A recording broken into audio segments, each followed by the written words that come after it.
Welcome to Astronomy Daily, your daily dose of space and astronomy news. Today, we have an action-packed episode featuring some incredible developments across the space industry and astronomy research. We'll dive into SpaceX's upcoming Starship test flight with its first-ever payload deployment, and Blue Origin's highly anticipated New Glenn rocket debut.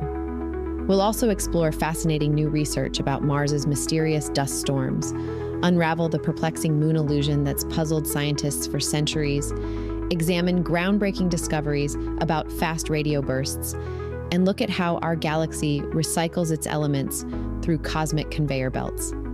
Let's get rolling with today's news.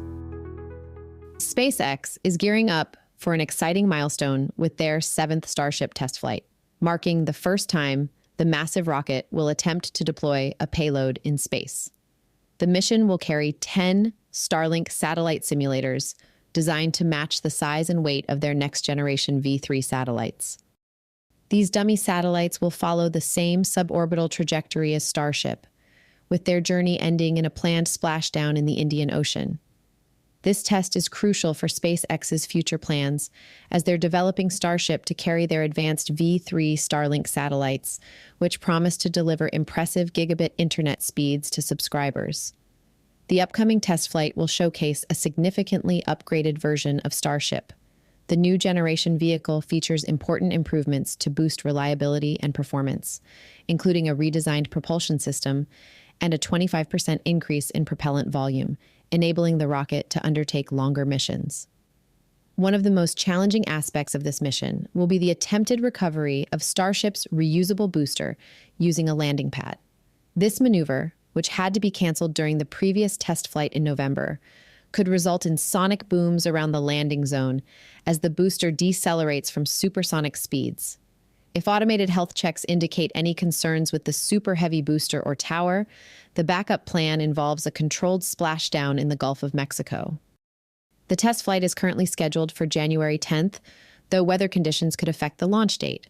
With FAA clearance already secured, this mission represents a significant step forward in SpaceX's ambitious plans to revolutionize satellite deployment capabilities and advance their Starlink network. Another exciting launch on the horizon. Blue Origin is on the verge of a historic moment as they prepare to launch their first New Glenn rocket from Cape Canaveral Space Force Station in Florida. After years of development since Jeff Bezos first announced the project in 2016, the company is finally ready to demonstrate their entry into the heavy lift launch market. The launch window opens as early as January 6th at 1 a.m. Eastern Time, with multiple backup opportunities through January 12th. The rocket's first stage booster, cleverly named So You're Telling Me There's a Chance, will attempt a landing at sea on their drone ship Jacqueline, named after Bezos' mother. New Glenn represents a significant advancement in launch vehicle capability. Standing impressively tall with a massive 23-foot payload fairing, it offers more than double the volume of typical 15-foot fairings used by other rockets. This extra space gives customers unprecedented flexibility in how they package their payloads. The rocket's performance specifications are equally impressive, capable of delivering up to 45 metric tons to low Earth orbit and 13 metric tons to geostationary orbit. Like SpaceX's rockets, New Glenn is designed for reusability, with each booster projected to complete up to 25 flights. For this debut mission, designated NG-1, the rocket will carry the Blue Ring Pathfinder, a 45,000-pound payload simulator. This test article will validate crucial systems including communications arrays, power systems, and flight computers that will be used in future operational missions. Blue Origin already has an impressive lineup of customers waiting to fly on New Glenn, including NASA's Escapade Mars probes, Amazon's Kuiper internet satellites, and various commercial and government payloads. If successful, this first flight could count toward Blue Origin's certification requirements for national security launches with the U.S. Space Force. And now, a new finding about the Red Planet. Mars experiences remarkable dust storms that have long fascinated scientists and pose significant challenges for our robotic explorers. Every Martian year, during the Southern Hemisphere's summer, these storms sweep across the Red Planet. But what's particularly intriguing is that every 3 Martian years, about 5.5 Earth years, these storms can grow so massive that they envelop the entire planet for months at a time. New research from the University of Colorado Boulder has finally shed light on what triggers these planet-engulfing events. The study reveals that relatively warm and sunny days might be the key factor in kicking off the largest storms. By analyzing 15 years of data from NASA's Mars Reconnaissance Orbiter, researchers discovered that about 68% of major storms were preceded by a sharp rise in surface temperatures. These storms, while not particularly powerful due to Mars's thin atmosphere, pose serious risks to our missions on the planet. The dust is incredibly fine and tends to stick to everything, creating problems for solar-powered equipment. We've already lost both the Opportunity rover and InSight lander to these devastating storms, which can coat solar panels and cut off crucial power supplies. The research team focused on two specific weather patterns known as A and C storms that occur annually on Mars. They found that when more sunlight filters through Mars's thin atmosphere to heat the surface, it creates conditions similar to what triggers storms on Earth. The warm air near the surface becomes buoyant and rises, taking dust with it, potentially starting a cascade effect that can grow into these massive storms. This breakthrough in understanding could be the first step toward forecasting extreme weather on Mars, which will be crucial for future human missions to the Red Planet.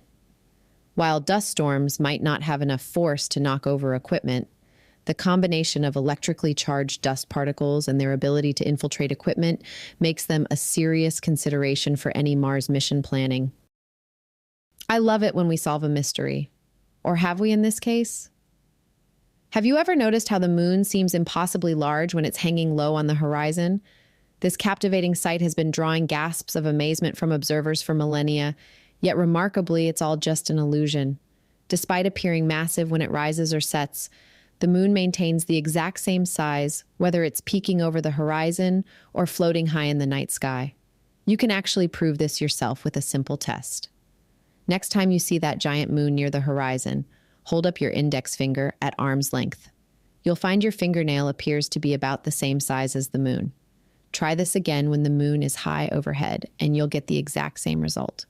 Even more convincing, take a photo of the moon at both positions, using the same camera settings, and you'll see the moon appears identical in size in both images.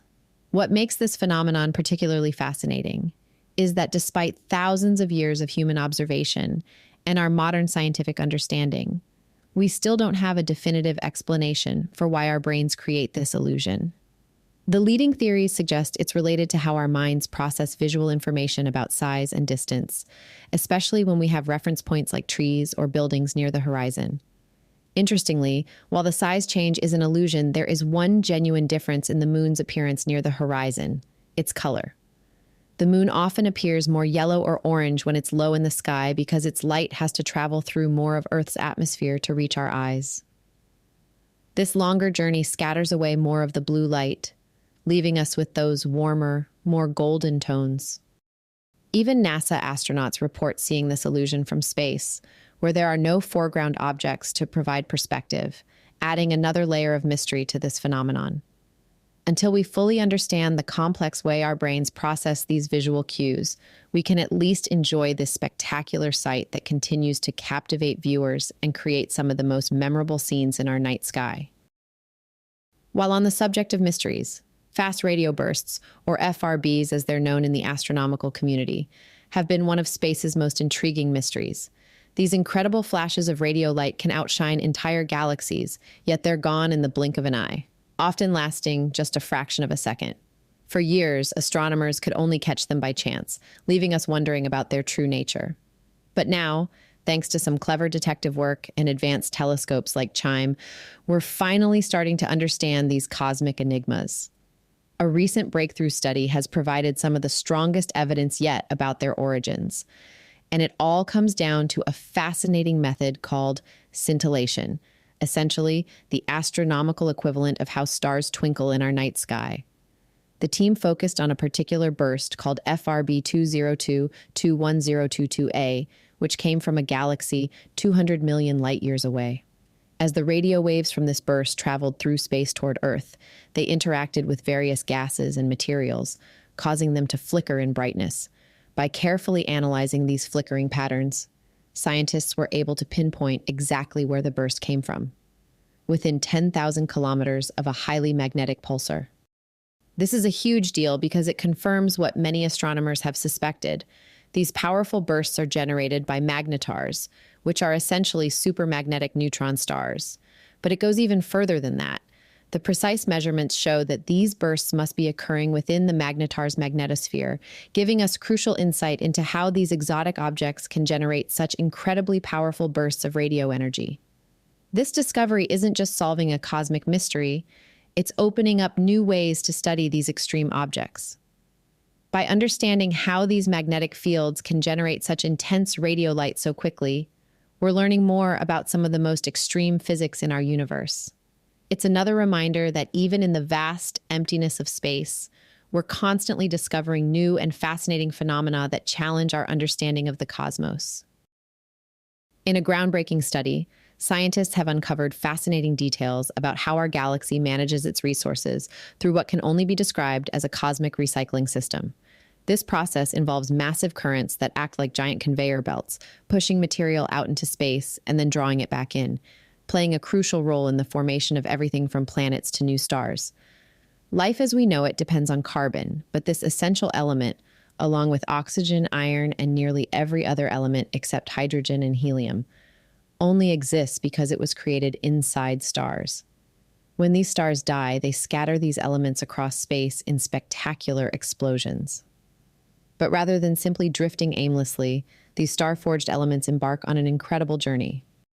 Using the Hubble Space Telescope's Cosmic Origin Spectrograph, researchers made a remarkable discovery by observing how light from distant quasars interacted with what's known as the circumgalactic medium, a vast region surrounding galaxies like our Milky Way. They found enormous amounts of carbon extending nearly 400,000 light-years into space. That's 4 times the diameter of our galaxy. This circumgalactic medium acts like a massive train station, constantly moving materials in and out of the galaxy. The same carbon atoms in our bodies likely spent considerable time in this cosmic recycling system before becoming part of Earth. It's a beautiful example of how interconnected we are with the cosmos. The atoms making up our world are travelers that have journeyed through this vast galactic recycling process. Understanding this process isn't just about satisfying scientific curiosity. It could help explain why galaxies eventually stop forming new stars. The theory is that when this recycling system begins to break down, galaxies lose their ability to form new stars, ultimately transforming them into cosmic deserts. This research opens up new questions about the life cycles of galaxies and our own galaxy's future. And that's it for today. Thanks for being with us on Astronomy Daily. I'm Anna, and as always, it's been a pleasure sharing these fascinating stories from the cosmos with you. If you want to stay up to date with all the latest space and astronomy news, head over to our website at astronomydaily.io. There you'll find our constantly updating newsfeed, and you can listen to all our previous episodes. Don't forget to join our growing community on social media. You can find us as Astro Daily Pod on Facebook, X, Tumblr, YouTube Music, and TikTok. It's your gateway to engaging space content and discussions with fellow astronomy enthusiasts. Until our next journey through the cosmos, keep looking up and stay curious about the wonders above us. This has been Anna with Astronomy Daily.